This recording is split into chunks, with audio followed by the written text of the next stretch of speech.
Hello, primary class. As you can see, I'm in our classroom. I'm here to bring you our story corner, Paul's Little Canary, Part 3. This is the final part. I can't wait to find out what happens with his canary.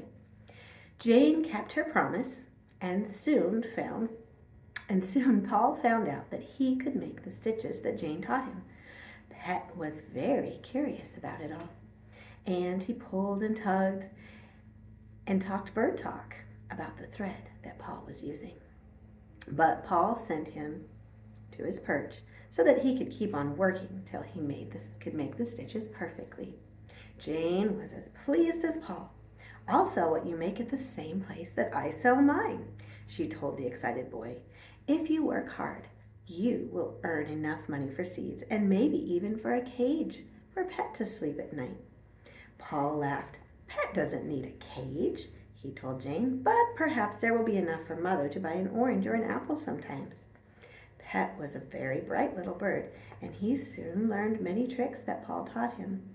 One of them was to play dead. Pet would obediently roll onto his back and lie very still. Also, when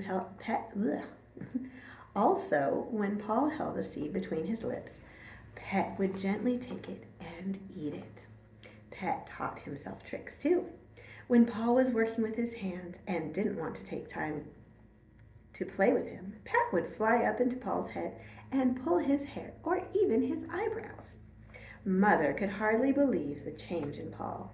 Instead of quietly sitting idle and sad, Paul sang as his busy fingers worked, and Pet often sang too, as he sat on Paul's knee and watched him. Mother was sure that Paul was growing taller and straighter. She said that someday he would become a man and would be able to take care of her. Very early one morning, before the sun came up, something exciting and scary happened. Paul woke up because he felt Pet frantically pulling his hair and his eyebrows. Paul tried to send him back to his perch. "Go back to sleep," he told Pet. "It isn't time to get up." But this time Pet refused to obey. As Paul reached out his hand, he happened to touch the wall. It felt hot. "Mother, come, the wall is hot," he called. Mother soon ran into the hall and woke up their neighbors. Soon the firemen came and quickly put out the fire in the room right next door.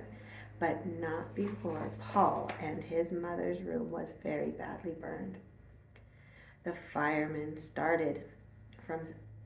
had started from some clothes that caught on fire because they were too close to the stove in the next room.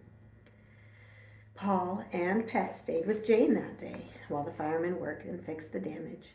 Everyone in the tenement house came to see Paul and the canary that had saved the building and probably many lives. The owner of the building came too. He was very grateful that many lives and probably thousands of dollars had been saved, and it was all because Pet made Paul wake up before the fire spread to other rooms. After the burned rooms were repaired, the owner asked Paul what he could do for him to show how thankful he was. "I have some crutches so I can go outside?" Paul asked shyly. The owner gladly got crutches for Paul. He also bought a new sewing machine for Paul's mother so she could work from home and be with Paul. He even bought a nice cage for Pet and gave them all the seeds Pet could eat in a whole year. What a difference one dear little lost bird made in the lives of Paul and his mother and many other people. Do you think he was a good example for us? I think he really was. That's the end. Have a very happy Sabbath.